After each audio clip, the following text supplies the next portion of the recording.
یعنی این ترک ها حتی صابونهاشون هم خاص و خوشمزه است. یاشتون آذربایجان توی شاخلارو 10 روز 10 تا دسر ساده و خوشمزه با من. روز 10 و تمام. یومورتا پوستش همش میزنیم.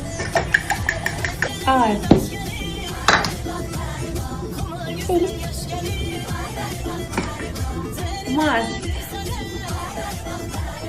همش میزنیم و در آخر بیکینگ پودر. یه لیوان آب، نصف لیوان شکر، گلاب، زعفرون، هل، دارچین.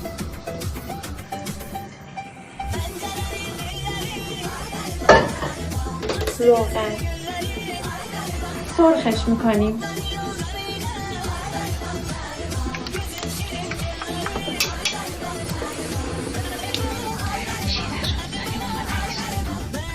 آلمانه آسان کانالا قلب سرالا سرالا قیقانق که میگن اینه ها.